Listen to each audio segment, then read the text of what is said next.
Um discurso sobre as ciências, Boaventura de Souza Santos, dando continuidade ao audiolivro da leitura do seu discurso solene na abertura da Universidade de Coimbra, sobre o paradigma emergente. A configuração do paradigma que se anuncia no horizonte só pode obter-se por via especulativa.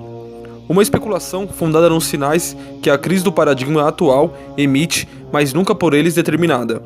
Aliás, como diz René Poirier e antes dele disseram Hegel e Heidegger, a coerência global das nossas verdades físicas e metafísicas só se conhece retrospectivamente. Por isso, ao falarmos do futuro, mesmo que seja de um futuro que já nos sentimos a percorrer, o que dele dissermos é sempre o produto de uma síntese pessoal embebida na imaginação, no meu caso, na imaginação sociológica. Não espanta, pois, que ainda que alguns pontos de convergência sejam diferentes, as sínteses até agora apresentadas. Ilya Prigogine, por exemplo, fala da nova aliança e da metamorfose da ciência. Fritjof Capra fala da nova física e do taoísmo da física. Eugen Wigner, de mudanças do segundo tipo. Eric Janst, do paradigma da auto-organização. Daniel Bell, da sociedade pós-industrial. Habermas, da sociedade comunicativa. Eu falarei, por agora, do paradigma de um conhecimento prudente para uma vida decente. Com essa designação, quero significar que a natureza da revolução científica que atravessamos é estruturalmente diferente da que ocorreu no século XVI, sendo uma revolução científica que ocorre numa sociedade ela própria revolucionada pela ciência. O paradigma a emergir dela não pode ser apenas um paradigma científico, o paradigma de um conhecimento prudente. Tem que ser também um paradigma social, o paradigma de uma vida decente. Apresentarei o paradigma emergente através de um conjunto de teses seguidas da justificação. Em primeiro lugar, todo conhecimento científico natural é científico social. A distinção dicotômica entre ciências naturais e ciências sociais deixou de ter sentido e utilidade. Essa distinção assenta numa concepção mecanicista da matéria e da natureza a que a contrapõe, com pressuposta evidência, os conceitos de ser humano, cultura e sociedade.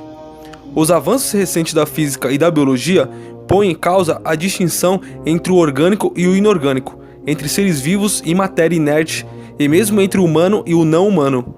As características da auto-organização, do metabolismo e da autorreprodução, antes consideradas específicas dos seres vivos, são hoje atribuídas aos sistemas pré-celulares de moléculas. E quer num, quer noutros reconhecem-se propriedades e comportamentos antes considerados específicos dos seres humanos e das relações sociais. A teoria das estruturas dissipativas de Prigogine, ou a teoria sinergética de Haken, já citadas, mas também a teoria da ordem implicada de David Bohm, a teoria da matriz S de Geoffrey Shea e a filosofia do bootstrap que lhe subjaz, ainda a teoria do encontro entre a física contemporânea e o misticismo oriental de Fritjof Capra, todas elas de vocação holística e algumas especificamente orientadas para superar as inconsistências entre a mecânica quântica e a teoria da relatividade de Einstein. Todas essas teorias introduzem na matéria os conceitos de historicidade e de processo, de liberdade, de autodeterminação e até de consciência que antes o homem e a mulher tinham reservado para si. É como se o homem e a mulher se tivessem lançado na aventura de conhecer os objetos mais distantes e diferentes de si próprios, para, uma vez aí chegados, se descobrirem refletidos como num espelho. Já no princípio da década de 60, e extrapolando a partir da mecânica quântica, Eugen Wigner considerava que o inanimado não era uma qualidade diferente, mas apenas um caso limite, que a distinção corpo e alma deixara de ter sentido, e que a física e a psicologia acabarão por se fundir numa ciência única. Hoje é possível ir muito além da mecânica quântica. Enquanto esta introduziu a consciência no ato do conhecimento, nós temos hoje de a introduzir no próprio objeto do conhecimento, sabendo que, com isso, a distinção sujeito-objeto sofrerá uma transformação radical. Num certo regresso ao panpsiquismo leibniziano, começa hoje a reconhecer-se uma dimensão psíquica da natureza, a mente mais ampla do que fala Bateson, da qual a mente humana é apenas uma parte, uma mente imanente ao sistema social global e à ecologia planetária que alguns chamam de Deus. Geoffrey Shee postula a existência de consciência na natureza como um elemento necessário à autoconsciência desta última, e, se assim for, as futuras teorias da matéria terão de incluir o estado de consciência humana. Convergentemente, assiste-se a um renovado interesse pelo inconsciente coletivo, imanente à humanidade no seu todo, de Jung. Aliás, Capra pretende ver as ideias de Jung, sobretudo a ideia de sincronicidade, para explicar a relação entre a realidade exterior e a realidade interior, confirmadas pelos recentes conceitos de interações locais e não locais na física de partículas. Tal como na sincronia junguiana, as interações não locais são instantâneas e não podem ser previstas em termos matemáticos precisos. Não são, pois, produzidas por causas locais e, quando muito, pode ser falar de causalidade estatística. Capra vê em Jung uma das alternativas teóricas às concepções mecanicistas de Freud e Bateson. Afirma que, enquanto Freud ampliou o conceito de mente para dentro, permitindo-nos abranger o subconsciente e o inconsciente, é necessário agora ampliá-lo para fora, reconhecendo a existência de fenômenos mentais para além dos individuais e humanos. Semelhante à teoria da ordem implicada, que, segundo seu autor David Bohm, pode constituir-se uma base comum tanto à teoria quântica como à teoria da relatividade. Concebe a consciência e a matéria como interdependentes, sem, no entanto, estarem ligadas por um nexo de causalidade. São antes duas projeções mutuamente envolventes, de uma realidade mais alta que não é nem matéria nem consciência.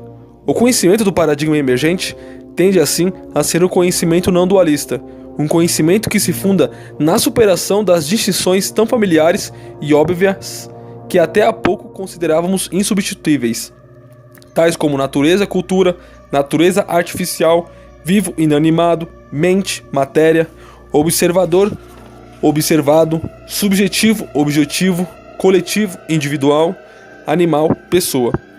Esse relativo colapso das distinções dicotômicas repercute-se nas disciplinas científicas que sobre elas se fundaram. Aliás, sempre houve ciências que se reconheceram mal nessas distinções e tanto que se tiveram de fracturar internamente para se lhes adequarem minimamente. Refiro-me à antropologia, à geografia e também à psicologia. Condensaram-se nelas, privilegiadamente, as contradições das separações ciências naturais e ciências sociais. Daí que, num período de transição entre paradigmas, seja particularmente importante do ponto de vista epistemológico observar o que se passa nessas ciências. Não basta, porém, apontar a tendência para a superação da distinção entre ciências naturais e ciências sociais. É preciso reconhecer o sentido e conteúdo dessa superação, recorrendo de novo à física. Trata-se de saber qual será o parâmetro de ordem, segundo Haken, ou o atrator, segundo Prigogine, dessa superação, se as ciências naturais, se as ciências sociais. Precisamente porque vivemos um estado de turbulência. As vibrações do novo paradigma repercutem-se desigualmente nas várias regiões do paradigma vigente, e por isso os sinais do futuro são ambíguos. Alguns leem nele a emergência de um novo naturalismo centrado no privilegiamento dos pressupostos biológicos do comportamento humano, assim Konrad Lorenz ou a sociobiologia. Para estes, a superação da dicotomia ciências naturais e ciências sociais ocorre sob a égide das ciências naturais. Contra esta posição, pode objetar-se que ela tem do futuro a mesma concepção com que as ciências naturais auto-justificam no seu do paradigma dominante, o seu prestígio científico, social e político, e, por isso, só vê no futuro aquilo em que ele repete o presente.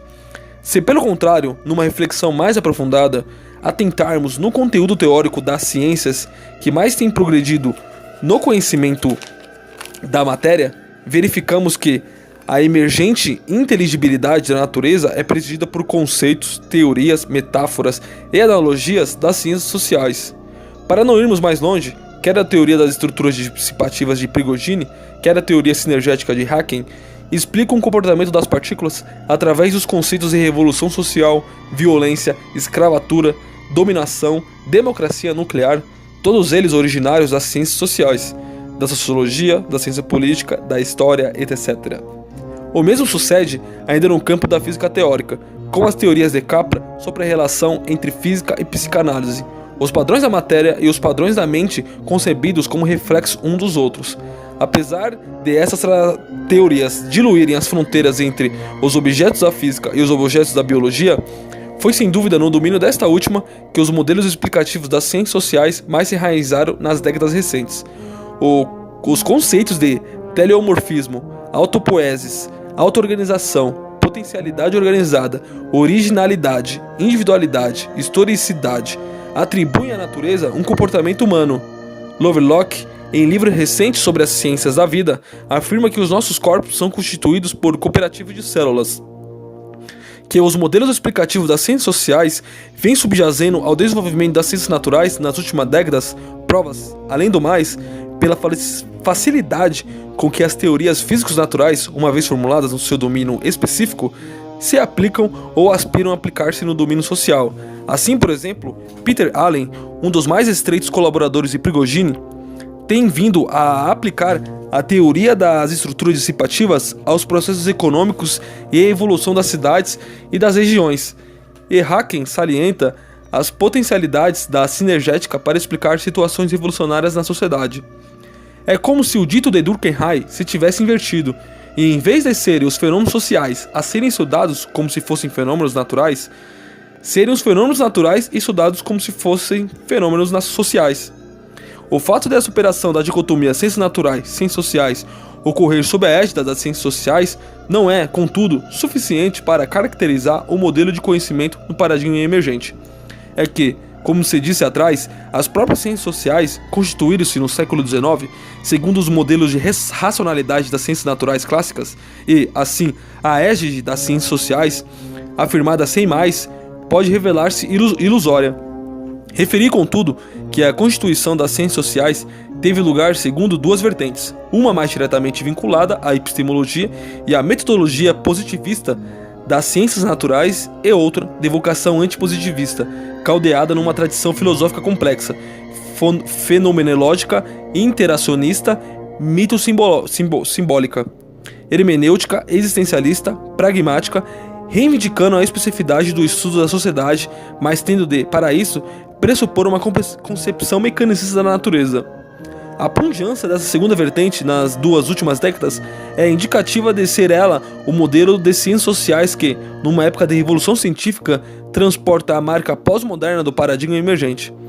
Trata-se, como referi também, de um modelo de transição, uma vez que define a especificidade do humano por contraposição a uma concepção da natureza que as ciências naturais hoje consideram ultrapassada, mas é um modelo em que aquilo que o prende ao passado é menos forte do que aquilo que prende ao futuro. Em resumo, à medida que as ciências naturais se aproximam das ciências sociais, estas aproximam-se das humanidades. O sujeito, que a ciência moderna lançara na diáspora do conhecimento irracional, regressa investido da tarefa de fazer erguer-se sobre si uma nova ordem científica.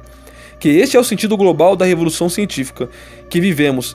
É também sugerido pela reconceptualização em curso das condições epistemológicas e metodológicas do conhecimento científico-social. Referi acima alguns obstáculos à cientificidade das ciências sociais, os quais, segundo o paradigma ainda dominante, seriam responsáveis pelo atraso das ciências sociais em relação às ciências naturais. Sucede, contudo, que, também como referi, o avanço do conhecimento das ciências naturais e a reflexão epistemológica que ela tem suscitado tem vindo a mostrar que os obstáculos ao conhecimento científico da sociedade e da cultura são de fato condições do conhecimento em geral, tanto científico-social como científico-natural. Ou seja, o que antes era causa do maior atraso das ciências sociais é hoje o resultado do maior avanço das ciências naturais. Daí também que a concepção de Thomas Kuhn sobre o caráter pré-paradigmático, isto é, menos desenvolvido das ciências sociais, que eu, aliás, subscrevi e reformulei noutros escritos, tem de ser abandonada ou profundamente revista. A superação da dicotomia ciências naturais e ciências sociais tende assim a revalorizar os estudos humanísticos, mas esta revalorização não ocorrerá sem que as humanidades sejam, elas também, profundamente transformadas. O que há nelas de futuro é o terem resistido à separação sujeito-objeto, e o terem preferido a compreensão do mundo à manipulação do mundo. Este núcleo genuíno foi, no entanto, envolvido num anel de preocupações mistificatórias, o esoterismo nefilibata e erudição balofa. O gueto a que as humanidades se remeteram foi em parte uma estratégia defensiva contra o assédio das ciências sociais, armadas do viés cientista triunfalmente brandido, mas foi também o produto do esvaziamento que sofreram em face da ocupação de seu espaço pelo modelo cientista. Foi assim nos estudos históricos com a história quantitativa, nos estudos jurídicos com a ciência pura do direito e a dogmática jurídica nos estudos filológicos, literários e linguísticos com o estruturalismo. Há que recuperar esse núcleo genuíno e pô-lo ao serviço de uma reflexão global sobre o mundo. O texto sobre que sempre se debruçou a filologia é uma das analogias matriciais com que se constituirá no paradigma emergente o conhecimento sobre essa sociedade e a natureza. A concepção humanística das ciências sociais, enquanto agente catalisador da progressiva fusão das ciências naturais e ciências sociais, coloca a pessoa, enquanto autor e sujeito do mundo, no centro do conhecimento, mas, ao contrário das humanidades tradicionais, coloca o que hoje designamos por natureza no centro da pessoa. Não há natureza humana, porque toda natureza é humana. É, pois, necessário descobrir categorias de inteligibilidade globais, conceitos quentes que derretam as fronteiras em que a ciência moderna dividiu e encerrou a realidade. A ciência pós-moderna é uma ciência assumidamente analógica, que conhece o que conhece pior através do que conhece melhor. Já mencionei a analogia textual e julgo que tanto a analogia lúdica como a analogia dramática, como ainda a analogia biográfica, figurarão entre as categorias matriciais do paradigma emergente. O mundo, que hoje é natural ou social, e amanhã será ambos, visto como um texto, como um jogo, como um palco ou ainda como uma autobiografia. Clifford Geertz refere alguma dessas analogias humanísticas e restringe o seu uso às ciências sociais, enquanto eu as concebo como categorias de inteligibilidade universais. Não virá longe um dia em que a física das partículas não fale do jogo entre as partículas, ou a biologia nos fale do teatro molecular, ou a astrofísica do texto celestial, ou a química da biografia das reações químicas. Cada uma dessas analogias desvela uma ponta do mundo. A nudez total, que será sempre a de que se vê no que vê, resultará das configurações de analogias que soubermos imaginar. Afinal, o jogo pressupõe um palco. O palco exercita-se com teatro, e o texto é a autobiografia do seu autor. Jogo, palco, texto ou biografia, o mundo é comunicação, e por isso a lógica existencial da ciência pós-moderna é promover a situação comunicativa, tal como Habermas a concebe. Nessa situação, confluem sentidos e constelações de sentido vindos, tal qual rios, das nascentes das nossas próprias práticas locais e arrastando consigo as areias dos nossos percursos moleculares, individuais, comunitários, sociais e planetários. Não se trata de uma amálgama de sentido, que não seria mais sentido mais ruído, mas antes de interações e de intertextualidades, organizadas em torno de projetos locais de conhecimento indiviso. Daqui decorre a segunda característica do conhecimento científico pós-moderno. O conhecimento é local e total. Na ciência moderna, o conhecimento avança pela especialização. O conhecimento é tanto mais rigoroso quanto mais estrito é o objeto sobre que incide. Nisso reside, aliás, o que hoje se reconhece ser o dilema básico da ciência moderna. O seu rigor aumenta na proporção direta da arbitrariedade com que se partilha o real. Sendo o conhecimento disciplinar, tende a ser um conhecimento disciplinado, isto é, segrega uma organização do saber orientada para policiar as fronteiras entre as disciplinas e reprimir os que as quiserem transpor. É hoje reconhecido que a excessiva parcialização e disciplinarização do saber científico faz o cientista um ignorante especializado e que isso acarreta efeitos negativos. Esses efeitos são, sobretudo, visíveis no domínio das ciências aplicadas. As tecnologias preocupam-se hoje com seu impacto destrutivo nos ecossistemas. A medicina verifica que a hiperespecialização do saber médico transformou o doente numa quadrícula sem sentido quando, de fato, nunca estamos doentes, senão em geral. A farmácia descobre o lado destrutivo dos medicamentos, tanto mais destrutivos quanto mais específicos, e procura uma nova lógica de combinação química atenta aos equilíbrios orgânicos. O direito, que reduziu a complexidade da vida jurídica à secura dogmática, redescobre o mundo filosófico e sociológico em busca da prudência perdida. A economia que legitimara o reducionismo quantitativo e tecnocrático com pretendido êxito das previsões econômicas é forçada a reconhecer, perante a pobreza dos resultados, que a qualidade humana e sociológica dos agentes e processos econômicos entra pela janela depois de ter sido expulsa pela porta, para granjear o reconhecimento dos utentes que, públicos ou privados, institucionais ou individuais, sempre estiveram numa posição de poder em relação aos analisados.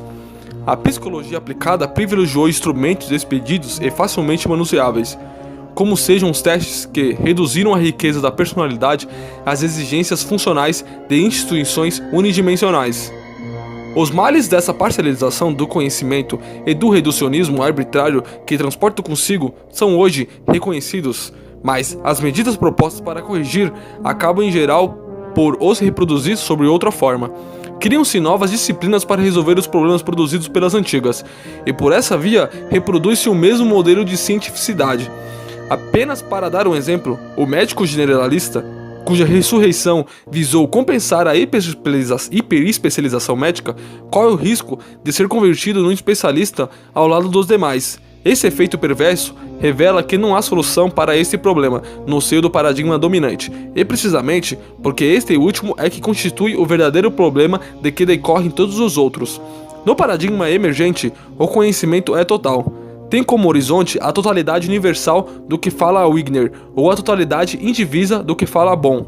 Mas sendo total, é também local. Constitui-se em redor de temas que, em dado momento, são adotados por grupos sociais concretos como projetos de vida locais, sejam eles reconstituir a história de um lugar, manter um espaço verde, construir um computador adequado às necessidades locais, baixar a taxa de mortalidade infantil, inventar um novo instrumento musical, erradicar uma doença, etc, etc.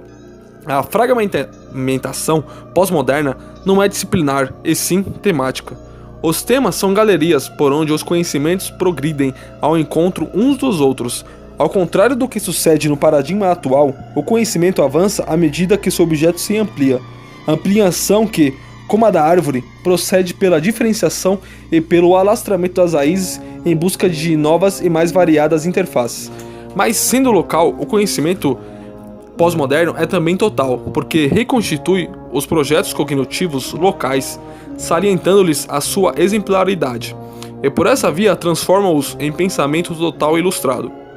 A ciência do paradigma emergente, sendo, como deixei dito acima, assumidamente analógica, é também assumidamente tradutora, ou seja, incentiva os conceitos e as teorias desenvolvidos localmente a emigrarem para outros lugares cognitivos, de modo a poderem ser utilizados fora do seu contexto de origem. Esse procedimento, que é reprimido por uma forma de conhecimento que concebe através da operacionalização e generaliza através da quantidade e da uniformização, será normal numa forma de conhecimento que concebe através da imaginação e generaliza através da qualidade e da exemplaridade. O conhecimento pós-moderno, sendo total, não é determinístico, sendo local, não é descritivista. É um conhecimento sobre as condições de possibilidade. As condições de possibilidade da ação humana projetada no mundo a partir de um espaço-tempo local. Um conhecimento desse tipo é relativamente imetódico. Constitui-se a partir de uma pluralidade metodológica. Cada método é uma linguagem, e a realidade responde na língua que é perguntada. Só uma constelação de métodos pode captar o silêncio que persiste entre cada língua perguntada. Numa fase de revolução científica, como é que atravessamos, essa pluralidade de métodos só é possível mediante transgressão metodológica, sendo certo que cada método só esclarece o que lhe convém, e quando esclarece, falo sem surpresas de maior. A inovação científica consiste em inventar contextos persuasivos que conduzam à aplicação dos métodos fora do seu habitat natural.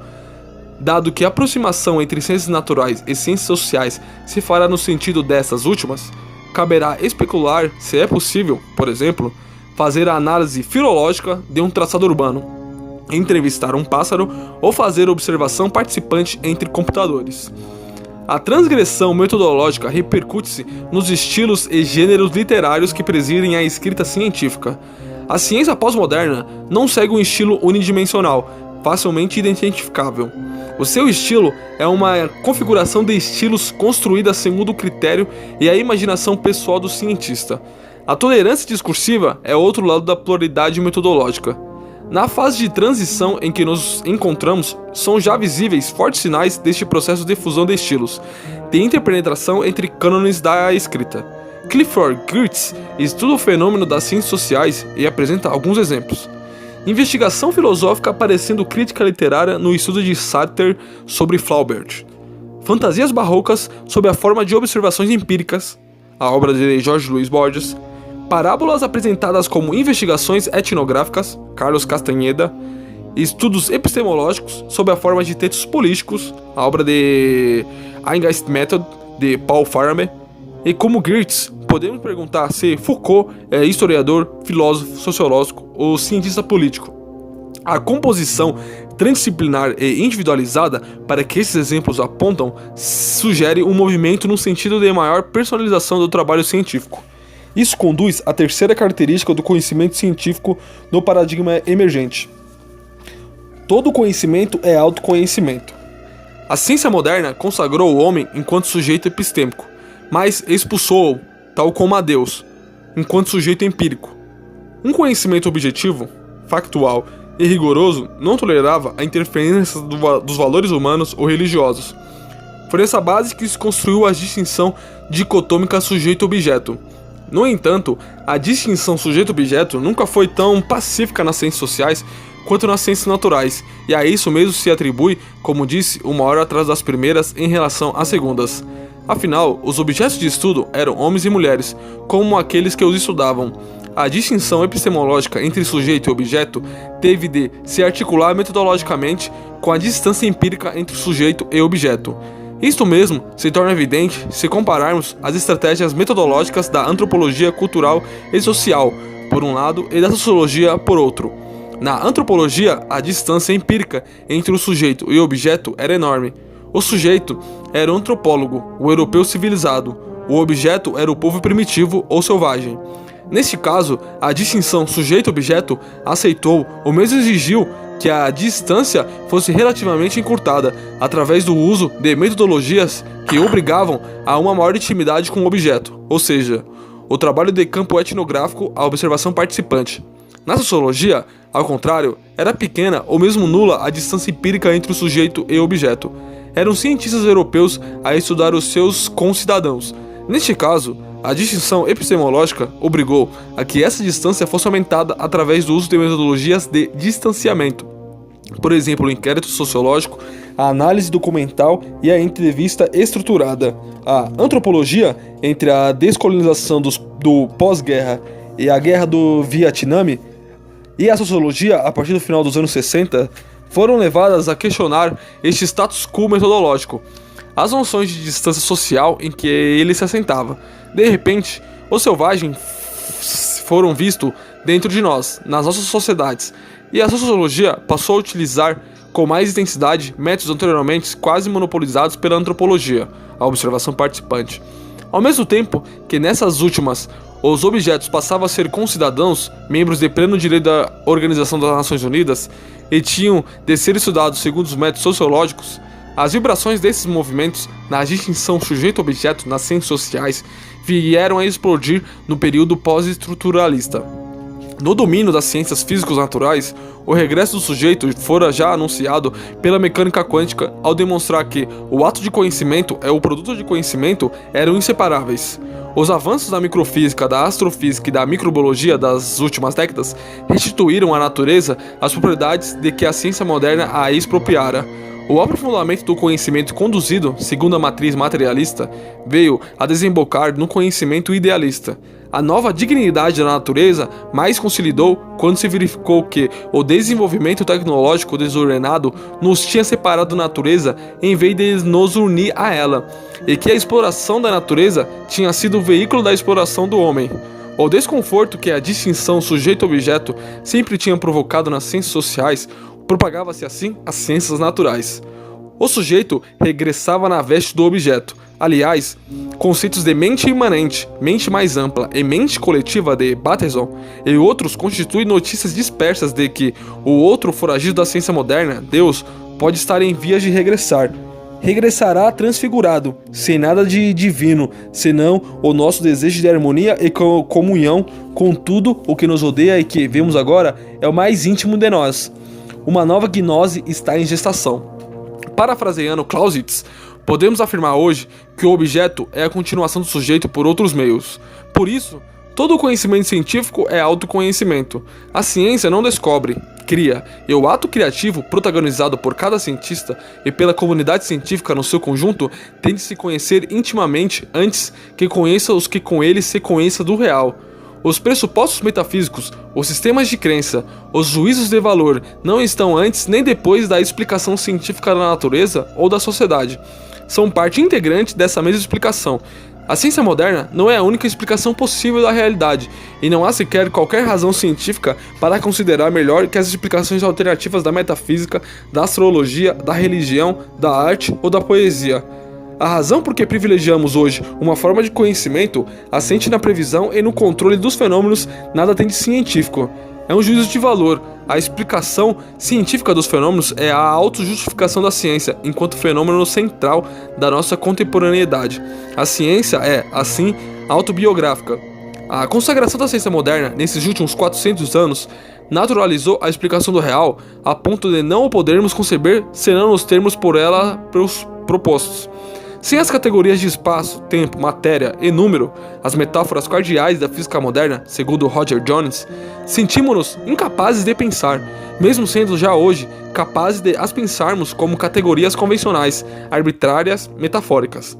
Este processo de naturalização foi lento e, no início, os protagonistas da revolução científica tiveram a noção clara que a prova íntima das suas convicções pessoais precedia e dava coerência às provas externas que eles envolviam. Descartes mostra melhor que ninguém o caráter autobiográfico da ciência. Diz no Discurso do Método: gostaria de mostrar, nesse discurso, que caminho segui, e de nele representar a minha vida como num quadro, para que cada qual a possa julgar, e para que, sabedor das opiniões que sobre ele foram expendidas, um novo meio de me instruir se venha juntar àqueles que de costume servir-me. Hoje sabemos ou suspeitamos que as nossas trajetórias de vida pessoais e coletivas, enquanto comunidades científicas, e os valores, as crenças e os prejuízos que transportam, são a prova íntima do nosso conhecimento, sem o qual as nossas investigações laboratoriais ou de arquivo, os nossos cálculos ou os nossos trabalhos em campo constituiriam um emaranhado de diligências absurdas sem fio nem pavio. No entanto, este saber, suspeitado ou insuspeitado, corre hoje, subterraneamente, clandestinamente, nos não ditos dos nossos trabalhos científicos. No paradigma emergente, o caráter autobiográfico e autorreferenciável da ciência é plenamente assumido. A ciência moderna legou-nos um conhecimento funcional do mundo que alargou extraordinariamente as nossas perspectivas de sobrevivência. Hoje não se trata tanto de sobreviver como de saber viver. Para isso, é necessária uma outra forma de conhecimento, um conhecimento compreensível e íntimo, que não nos separe e antes nos una pessoalmente ao que estudamos. A incerteza do conhecimento, que a ciência moderna sempre viu como limitação técnica destinada a sucessivas separações, transforma-se na chave do entendimento de um mundo que, mais do que controlado, tem de ser contemplado. Não se trata do espanto medieval perante uma realidade hostil possuída do sopro da divindade, mas antes da prudência perante um mundo que, apesar de domesticado, nos mostra cada dia a precariedade do sentido da nossa vida, por mais segura que essa esteja ao nível da sobrevivência. A ciência do paradigma emergente é mais contemplativa do que ativa. A qualidade do conhecimento afere-se menos pelo que ela controla ou faz funcionar no mundo exterior, do que pela satisfação pessoal que dá a quem a ele acede e o partilha. A dimensão estética da ciência tem sido reconhecida por cientistas e filósofos da ciência, de Poincaré a Kuhn, de Polanyi a Popper. Roger Jones considera que o sistema de Newton é tanto uma obra de arte como uma obra de ciência. A criação científica no paradigma emergentes assume-se como próxima da criação literária ou artística, porque a semelhança dessas pretende que a dimensão ativa da transformação do real, o escultor a trabalhar a pedra, seja subordinada à contemplação do resultado, a obra de arte. Por sua vez, o discurso científico aproximar-se-á cada vez mais dos discursos da crítica literária. De algum modo, a crítica literária anuncia a subversão da relação sujeito-objeto, que o paradigma emergente pretende operar. Na crítica literária, o objeto do estudo, como se diria em termos científicos, sempre foi de fato um supersujeito, um poeta, um romancista, um dramaturgo, face ao qual o crítico não passa de um sujeito ou autor secundário. É certo que, em tempos recentes, o crítico tem tentado sobressair no confronto com o escritor estudado, a ponto de se poder falar de uma batalha pela supremacia travada entre ambos. Mas por que se trata de uma batalha? A relação é entre dois sujeitos e não entre um sujeito e um objeto. Cada um é a tradição do outro. Ambos criadores de textos, escritos em línguas distintas, ambas conhecidas e necessárias para aprender a gostar das palavras e do mundo. Assim, ressubjetivado, o conhecimento científico ensina a viver e traduz-se num saber prático. Daí a quarta e última característica da ciência pós-moderna. Todo conhecimento científico visa constituir-se em senso comum. Já tive a ocasião de referir que o fundamento do estatuto privilegiado da racionalidade científica não é, em si mesmo, científico. Sabemos hoje que a ciência moderna nos ensina pouco sobre a nossa maneira de estar no mundo e que esse pouco, por mais que se amplie, será sempre exíguo, porque a exiguidade está inscrita na forma de conhecimento que ele constitui. A ciência moderna produz conhecimentos e desconhecimentos. Se faz o cientista um ignorante especializado, faz o cidadão comum um ignorante generalizado. Ao contrário, a ciência pós-moderna sabe que nenhuma forma de conhecimento é, em si mesma, racional. Só a configuração de todas elas é racional. Tenta, pois, dialogar com outras formas de conhecimento, deixando-se penetrar por elas. A mais importante de todas é o conhecimento do senso comum, o conhecimento vulgar e prático com que no cotidiano orientamos as nossas ações e damos sentido à nossa vida. A ciência moderna construiu-se contra o senso comum que a considerou superficial, ilusório e falso. A ciência pós-moderna procura reabilitar o senso comum por reconhecer nesta forma de conhecimento algumas virtualidades para enriquecer a nossa relação com o mundo. É certo que o conhecimento do senso comum tende a ser um conhecimento mistificado e mistificador, mas, apesar disso, e apesar de ser conservador, tem uma dimensão utópica e libertadora que pode ser ampliada através do diálogo com o conhecimento científico. Essa dimensão aflora em alguma das características do conhecimento do senso comum. O senso comum faz coincidir causa e intenção. Subjaz-lhe uma visão do mundo assente na ação e no princípio da criatividade e da responsabilidade individuais. O senso comum é prático e pragmático.